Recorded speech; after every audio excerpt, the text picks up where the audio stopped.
할렐루야. 네. 오늘 반가운 얼굴들이 많이 오셨습니다. 여러분들은 서로 낯설을지 모르겠지만 저는 다 반가운, 되게 오랜만에 본 분도 계시고 그렇습니다. 좀 인사하실까요? 뒷분들. 네, 잘 오셨습니다. 네. 자, 오늘은 더 깊은 영혼의 우물가로라는 제목으로 우리가 말씀을 함께 보겠습니다. 우리가 요한복음을 계속 나누고 있는데 오늘은 요한복음 4장 19절에서 26절까지 말씀입니다. 요한복음 4장 19절에서 26절까지 말씀을 우리 한 목소리로 같이 천천히 같이 읽겠습니다. 시작. 여자가 이르되 주여 내가 보니 선지자로 소이다. 우리 조상들은 이 산에서 예배하였는데 당신들의 말은 예배할 곳이 예루살렘에 있다 하더이다. 예수께서 이르시되 여자여 내 말을 믿어라. 이 산에서도 말고 예루살렘에서도 말고 너희가 아버지께 예배할 때가 이르리라. 너희는 알지 못하는 것을 예배하고 우리는 아는 것을 예배하노니 이는 구원이 유대인에게서 나니라. 아버지께 참되게 예배하는 자들은 영과 진리로 예배할 때가 오나니 곧 이때라. 아버지께서는 자기에게 이렇게 예배하는 자들을 찾으시느니라. 하나님은 이르시니 예배하는 자가 영과 진리로 예배할지니라. 여자가 이르되 메시아 곧 그리스도라 하는 이가 오실 줄을 내가 아노니 그가 오시면 모든 것을 우리에게 알려주시리이다. 예수께서 이르시되 내게 말하는 내가 그라 하시니라. 아멘. 여러분, 이 세상 모든 사람들 안에는 그 무엇으로도 채울 수 없는 마음의 빈자리가 있습니다. 안 그래 보이는 제 안에도 있고 안 그런 척 하시는 여러분 안에도 있습니다. 그 빈자리는 태초에 하나님의 영이 거하셨던 영혼의 빈자리입니다. 그래서 이 세상 그 무엇으로도 채울 수가 없습니다. 온 우주를 다 쓸어 담아도 채울 수가 없습니다. 온 우주보다도 크신 하나님께서 거하셨던 자리이기 때문에 오직 하나님만 채우실 수 있습니다. 그래서 하나님 없는 인생은 공허할 수밖에 없습니다. 이 세상 좋은 것들로 채우고 또 채워도 늘 모자랍니다. 설령 이 세상을 다 가진다 해도 결코 만족할 수 없습니다. 어느 가수가 서울의 달을 보며 불렀던 노래 가사처럼 우리는 모두 텅 빈 가슴을 안고 살아갈 수밖에 없습니다. 사람이라는 존재는 참 복잡한 존재입니다. 동물들은 육체적인 필요가 채워지면 만족합니다.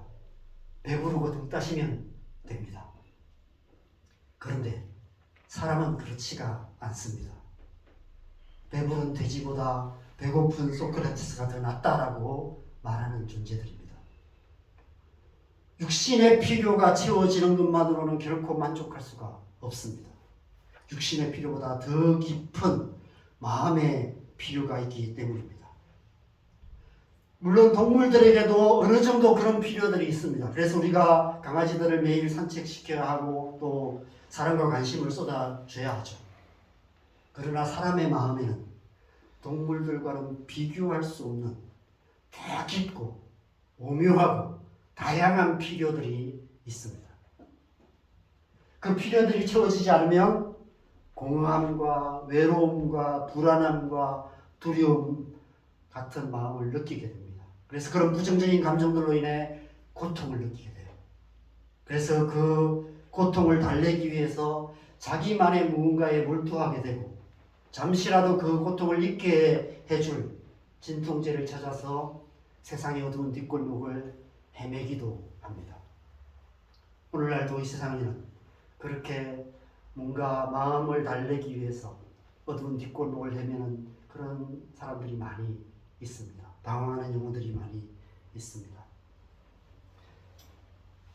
여러분, 오늘날 우리는 과거 수천 년의 역사 속에서 그 어느 시대보다도 풍족한 시대를 살아가고 있어요. 육신의 필요만 아니라 우리의 마음의 필요를 채우는 일에 오늘날만큼 풍족한 시대는 없었습니다. 먹을거리가 넘쳐나서 오늘은 뭐 얼마나 더 맛있는 걸 먹을까 그걸 고민합니다. 옷장에 옷이 너무 많아서 입을 옷이 없어요. 그죠? 네, 뭘 입을까 고민하게 됩니다. 볼거리, 즐길거리들이 가득한 세상이에요. 그럼에도 불구하고 오늘날만큼 우울한 시대 또한 없는 것 같습니다. 너무 많은 사람들이 원인 모를 불안과 두려움과 외로움과 공허함으로 인해 남모르게 눈물 지으며 살아가고 있습니다. 사람이 떡으로만 사는 것이 아니라는 하나님의 말씀이 딱 맞는 것 같습니다. 이 세상이나 세상에 있는 것들로는 그 누구도 만족할 수가 없습니다. 우리 안에 더 깊은 영혼의 필요가 있기 때문입니다. 예수님께서 지금 육신의 목마름, 육신의 배고픔 가운데 지쳐서 야곱의 우물가에 앉아 계세요. 제자들은 먹을 것을 구하러 마을로 들어갔습니다. 그때 마침 그 우물가로 한 여인이 찾아왔습니다. 그 깊은 우물에서 물을 길어 예수님의 목마름을 채워줄 수 있는 사람은 이 여인뿐이었습니다. 그런데 지난주 말씀을 보면 오히려 예수님께서 그 여인에게 내가 내게 물을 주러 왔다라고 말씀하세요. 내가 너에게 물을 얻어부으러 온 것이 아니라 내게 네가 구하면 내가 너에게 물을 주겠다라고 말씀하십니다. 이 물이 아닌 그 속에서 영생하도록 솟아나는 생물을 주시겠다라고 약속하십니다. 나중에 예수님의 제자들이 먹을 것을 구해왔을 때는 이렇게 말씀하세요. 32절에 보면 이르시되 내게는 너희가 알지 못하는 먹을 양식이 있느니라. 무엇을 말씀하시는 것일까요? 예수님께서는 지금 육신의 목마름과 육신의 배고픔보다 더 깊은 우리 영혼의 목마름, 우리의 영혼의 배고픔에 대해서 말씀하고 계시는 것입니다. 우리에게 영혼의 생수, 영혼의 양식을 주시기 위해서 오셨다라고 말씀하신 거예요. 그래서 예수님께서 이 땅에 오셨고 그래서 이렇게 사마리아 우물가를 찾아오신 것입니다.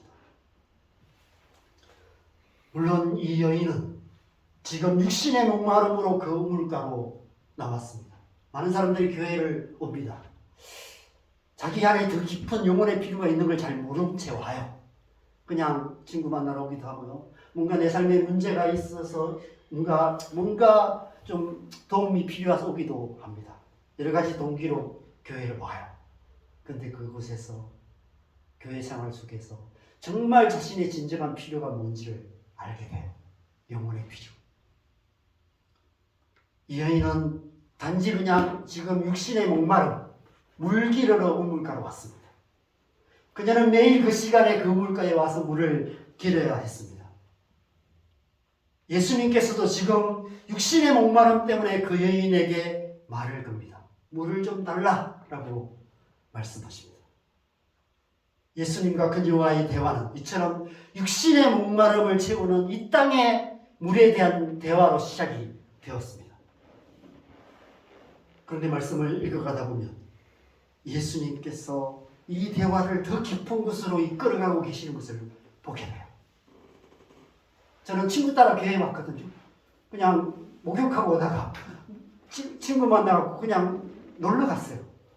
제일 친한 친구이기 때문에 친구 따라 놀러 갔었는데 교회를 가니까 뭔가 내 안에 깊은 곳에 뭔가 어떤 교회를 통해서 주시는 뭔가가 있을까라는 그런 기대가 생겼어요.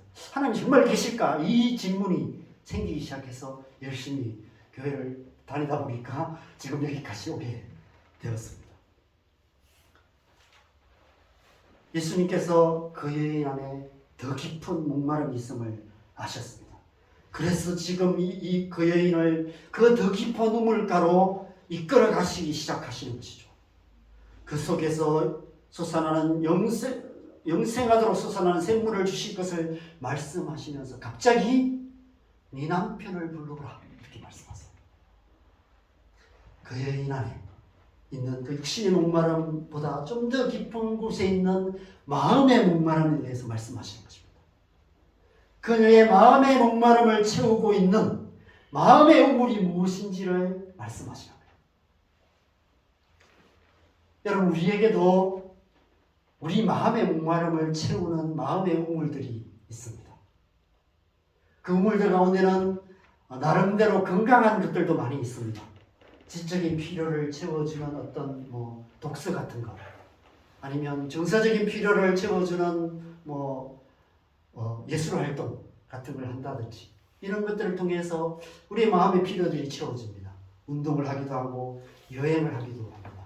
건강한 취미 활동들을 통해서 우리의 마음의 즐거움을 얻게 됩니다. 그런데 문제는 그 가운데 치명적인 중독을 일으키는 그런 것들도 많이 있다는 것입니다. 여러분, 마음이 외로울 때, 혼자 있을 때, 답답할 때, 공허할 때, 위로가 필요할 때, 고통이 있을 때, 여러분, 그 고통을 잊기 위해 습관적으로 찾아가는 세상의 중독적인 우물, 그런 우물들이 제게도 있고 여러분에게도 있을 것입니다. 이 여인은 여러 남자가 있었습니다. 그들을 통해서 마음의 목마름을 채우려 했던 것 같습니다. 그런데 그것으로 결코 채워지지 않는 더 깊은 갈망으로 인해 점점 더 깊은 고통 가운데 빠졌고 점점 더 피폐한 삶을 살아갈 수밖에 없었던 것 같습니다. 그런데 갑자기 뜻밖의 장소에서 예수님을 만나게 된 것입니다. 야곱의 우물가에서 예수님께서 그 여인을 더 깊은 우물가로 이끌어가고 계시는 것입니다. 야곱의 우물에서 마음의 우물로, 그리고 이제는 더 깊은 영혼의 우물로 이끌어가고 계시는 것입니다. 영혼의 목마름을 꿰뚫어 보시는 예수님 앞에서 그 여인은 자신의 깊은 곳에 있는 진정한 목마름의 실체를 분명하게 깨닫게 된 것 같습니다. 그 무엇으로 채울 수 없는 영혼의 목마름이 있다는 사실을 알게 된 것이죠.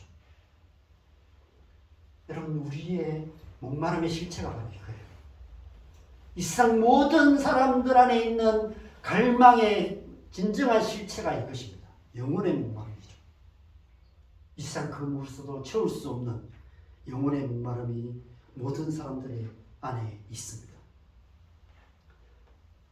그래서 오늘 본문에서 갑자기 대화의 주제가 확 바뀌어버려요. 그 여인이 갑자기 뜬금없이 예배에 대한 질문을 합니다. 예배할 곳이 어디인지, 이 산에서 예배해야 하는지 예루살렘에서 예배해야 하는지를 묻고 있습니다. 왜 갑자기 예배에 대한 질문을 할까요? 왜 이 여인이 갑자기 예배에 대한 질문을 할까요? 예배가 어떤 의미인지를 알면 우리가 그 이유를 알 수 있습니다. 예배는 우리 안에 있는 더 깊은 영혼의 우물가로 나아가는 영혼의 움직임입니다. 우리의 영혼이 더 깊은 우물가로 나아가는 것, 그것이 예배입니다.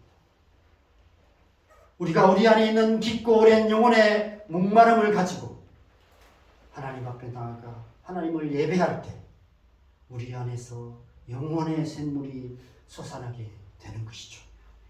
그 속에서 영생하도록 솟아나는 샘물을 주시겠다는 약속, 이 약속이 예배를 통해서 이루어진다는 사실을 예수님께서 이 사건을 통해서 말씀하고 계십니다.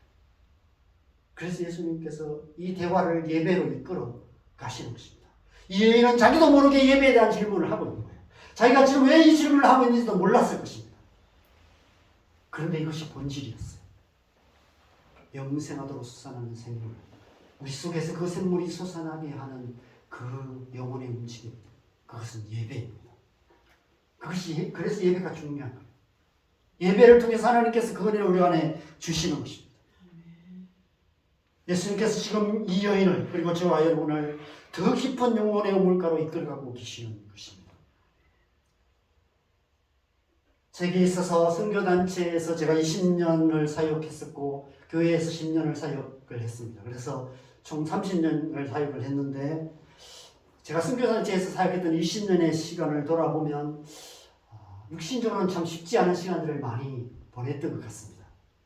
그런데 제가 그곳에서 부인할 수 없는 한 가지 은혜가 있었는데 예배를 통해 주셨던 은혜, 그런 은혜가 너무 많았어요. 제가 거기에서 오랫동안 20년을 사역할 수 있었던 유일한 힘은 예배 가운데 주신 은혜가 있었어요. 찬양 예배를 우리가 이제 많이 찬양 예배를 드리잖아요, 그렇죠? 예수님은 찬양 예배를 많이 드리는데 한 시간씩 찬양하고 그런 찬양 가운데 주시는 은혜가 너무 많았습니다. 특별히 제가 화요 모임을 많이 거의 안 빠지고 갔었는데 화요 모임을 가서 예배하는 가운데 하나님 은혜가 제 안에 부어지는 시간들이 너무 많았습니다. 정말 하나님이 너무 가까이 계시는 게 느껴지고 하나님이 제 마음을 만지시고 제 상한 마음을 치유하시고 그래서 다른 사람들 찬양하기 전에 1시간 내내 울다가 나오기도 하고 그런 시간들이 많이 있었습니다. 그래서 저는 화요 모임을 막 늦을까봐 제가 서울에서 하거나 또 서울에 있을 때도 1시간 반씩 지하철 타고 가야 되는 곳에 화요 모임을 했는데 그 화요 모임에 늦을까봐 막 뛰어가기도 하고 그랬습니다. 그래서 늦게 막 9시 넘어서 마쳐서 집에 오면 11시간 넘는 시간임에도 불구하고 한 번도 안 빠지고 화요 모임을 다녔었어요. 그런 시간들을 통해서 하나님께서 제 안에 있는 깊은 상처들을 치유하시고 제 마음을 새롭게 하시는 그런 은혜들을 수없이 많이 경험했었습니다. 사마리아 여인을 더 깊은 영혼의 우물가로 이끌어 가셨던 예수님께서 저를 그 예배를 통해서 더 깊은 영혼의 우물가로 인도하셨던 시간이 그때 그 시간들이었던 것 같습니다. 그래서 저는 우리 이 교회 예배가 그런 예배가 되기를 소망합니다. 우리가 함께 하는 이 예배가 더 깊은 영혼의 우물가로 함께 나아가는 그런 은혜 충만한 그런 예배가 되기를 소망합니다. 그래서 오늘 이 말씀 속에서 이 여인과 함께 더 깊은 영혼의 우물가로 함께 가보셨으면 좋을 것 같습니다. 20절에 이 여인이 이렇게 묻습니다. 20절 말씀 같이 읽겠습니다. 우리 조상들은 이 산에서 예배하였는데 당신들의 말은 예배할 곳이 예루살렘에 있다 하더이다. 우리 조상들은 이 산에서 예배하였는데 당신들은 왜 예루살렘에 예배해야 된다고 말하고 있습니까? 이렇게 좀 약간 항변하는, 따지는 듯이 이렇게 묻고 있죠. 그래서 예수님께서 21절에 대답합니다. 여자여, 내 말을 믿어라. 이 산에서도 말고 예루살렘에서도 말고 너희가 아버지께 예배할 때가 이르리라 말씀하십니다. 여러분 말씀을 잘 보면 그죠?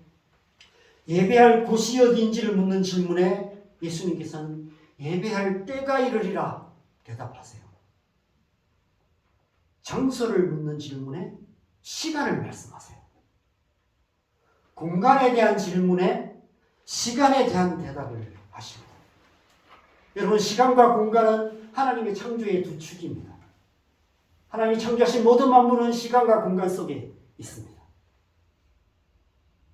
이 여인은 공간에 대한 질문을 해요. 장소에 대한 질문을 했습니다. 근데 예수님은 장소가 중요하지 않다. 시간이 중요하다라고 말씀하시는 거예요. 동문서답을 하시는 것입니다. 왜 이렇게 대답하셨을까요? 여러분 이 예수님의 대답이 우리의 신앙에 얼마나 중요한 변화를 가져왔는지 아십니까? 예수님께서 지금 예배에 대한 관점을 완전히 바꾸시는 혁명적인 말씀을 선포하고 계시는 것입니다.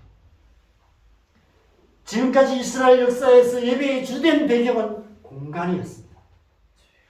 어디서 예배하는가가 중요했어요.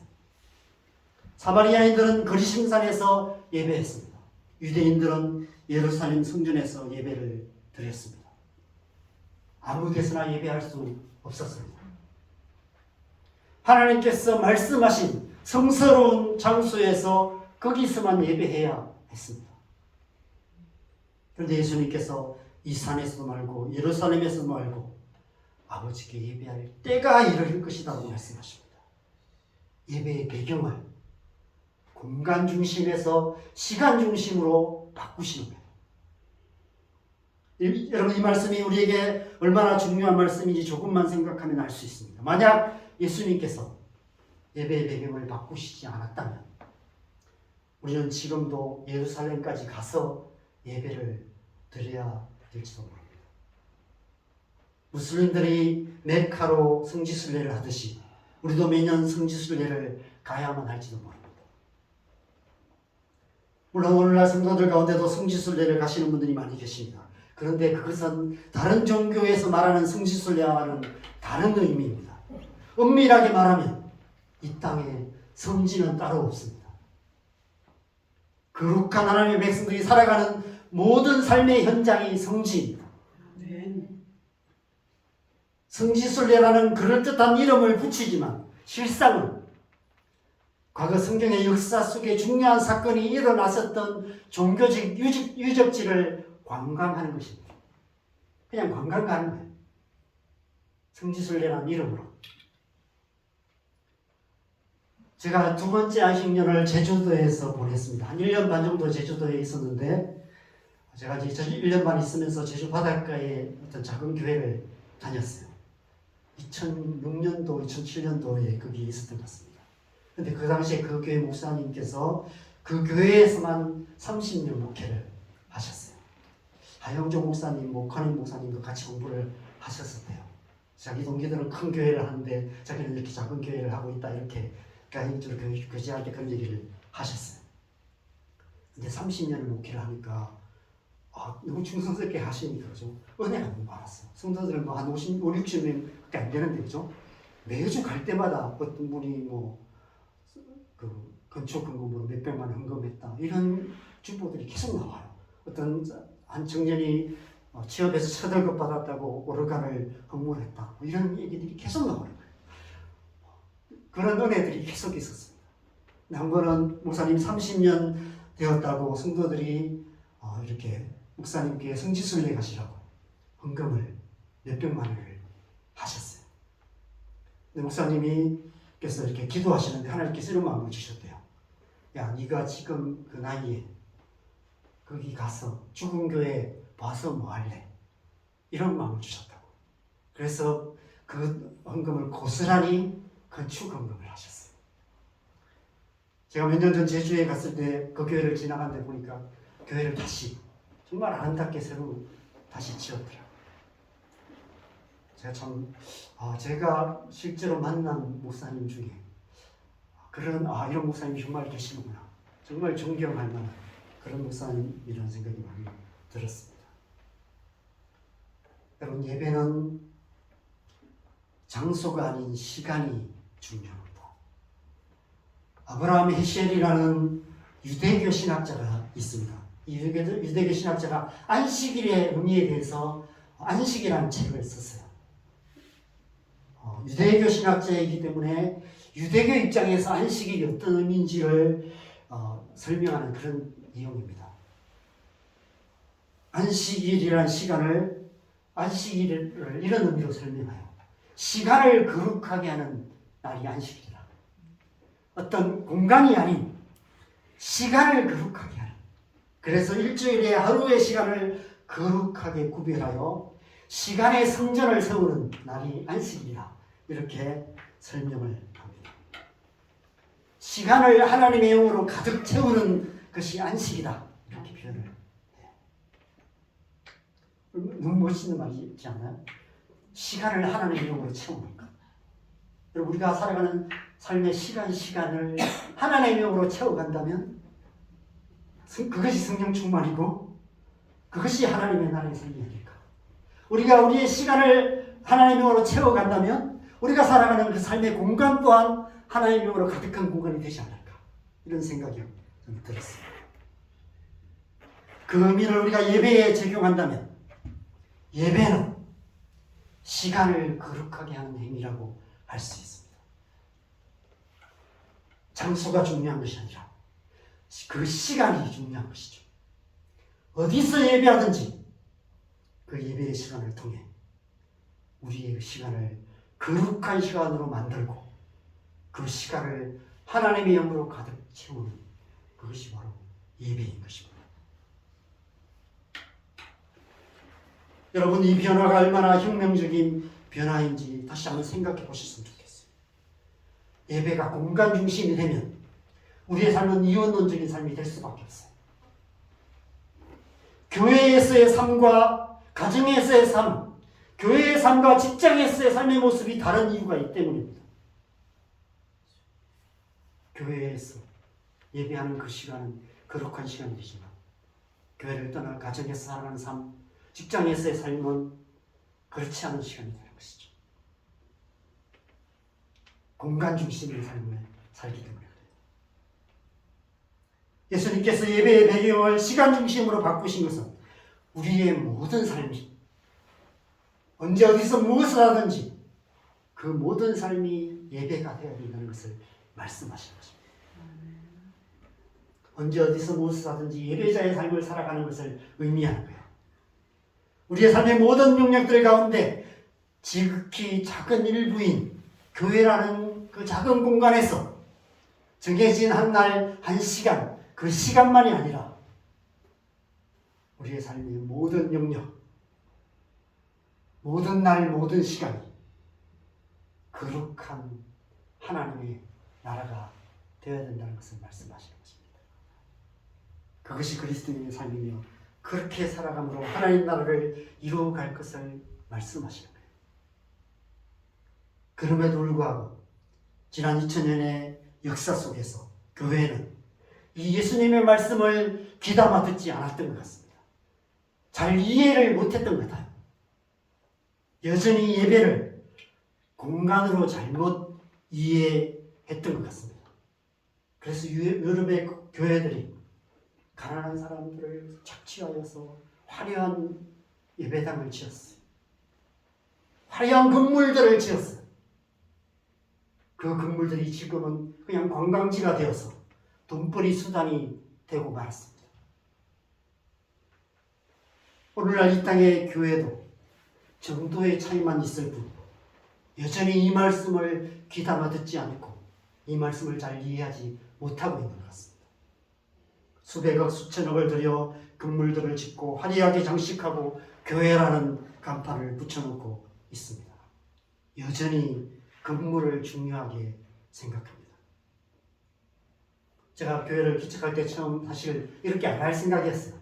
그냥 의자 몇 개 놓고 동그랗게 앉아서 그냥 예배를 드려야 되겠다 이렇게 생각을 했습니다.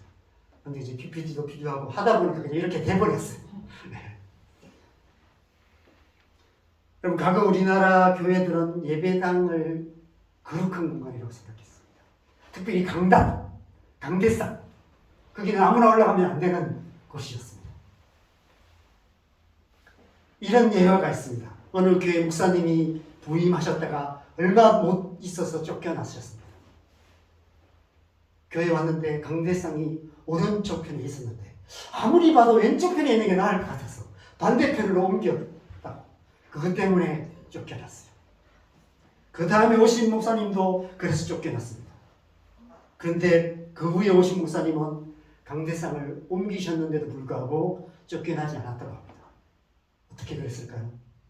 몇 년에 걸쳐서 조금씩 성도들이 눈치 못 채고 5cm씩 10cm씩 이렇게 옮기셔서 그래서 쫓겨나지 않으셨다고 합니다. 실제로 그런 일이 있었다기보다 교회가 본질이 아닌 것에 너무 중요하게 생각하는 것을 풍자하는 이야기가 아닐까 생각이 듭니다. 여러분, 예배당이 정말 거룩한 곳일까요? 강단이 정말 거룩한 곳일까요? 하나님께서 텅 빈 예배당의 강단에 놓인 의자에 일주일 내내 아무것도 안 하고 앉아만 계실까요?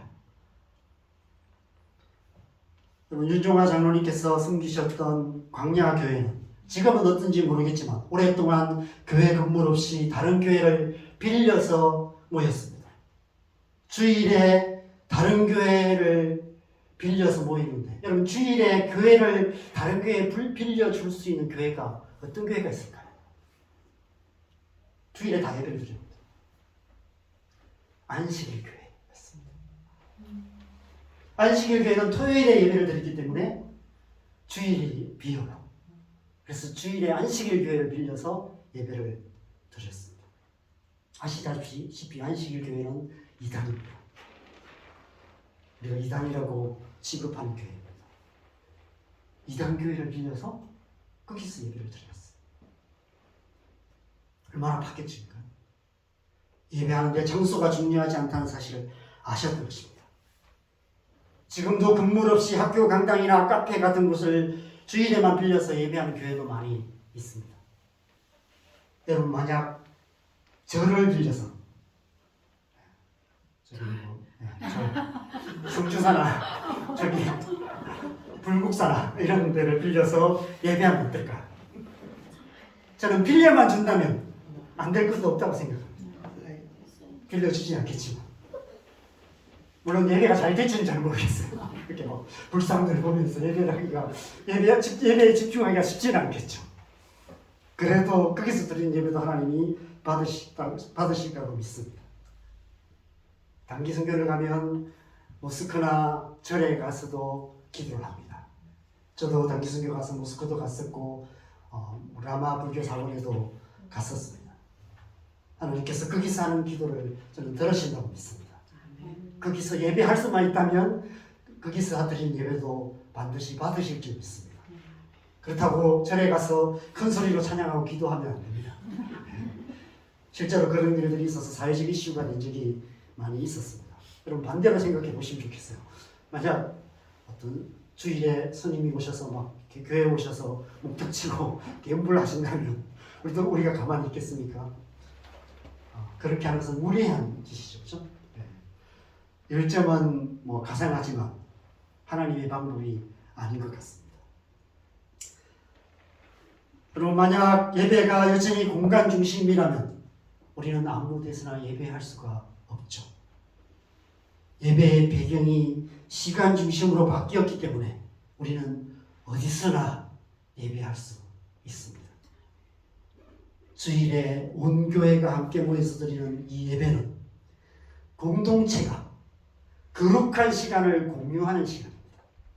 함께 거룩한 시간을 공유하는 거예요. 사랑방이나 소그룹으로 모이는 그 예배는 그 소그룹이 그 시간을 함께 공유하는 거예요. 가정에서 가족이 드리는 예배는 가족들이 거룩한 시간을 함께 공유하는 것입니다. 그렇다면 나 혼자 개인적으로 드리는 개인 예배 시간은 어떨까? 아침에 출근하면서 운전하는 차 안에서 예배하는 시간을 갖습니다. 여러분, 저는 그 시간이 거룩한 시간이 되는 줄 믿습니다.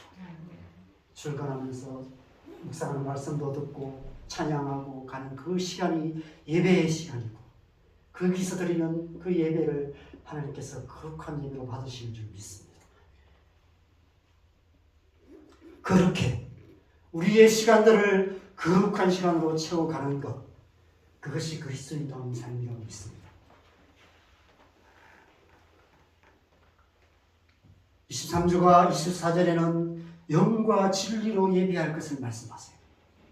이전 번역에서는 신령과 진정으로 예배하는 것을 말씀하셨습니다. 어디서든 우리가 신령과 진정으로 예배할 때 우리의 영혼의 우물에서 생수의 샘물이 솟아나게 될 것을 말씀하시는 것입니다. 우리의 영혼이 만족하게 되는 것이죠. 더 이상 목마름 없는 삶을 살아가게 된다는 것입니다. 장소가 중요한 것이 아니라 그 시간, 그곳에서 신령과 진정으로 예배하는 그것이 중요하다고 말씀하세요. 오늘날 이 땅에는 예배의 순수성을 모독하는 일들이 많이 일어나고 있습니다. 여러분, 예배에 있어서 가장 중요한 것은 순수성입니다. 영과 진리로 오직 하나님만을 예배해야 하는 것이죠.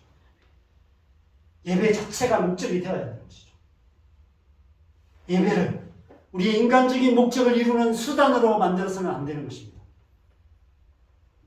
오늘날 예배를 정치적인 수단으로 삼는 일들이 많은데 저는 그것은 예배가 아니라고 생각합니다.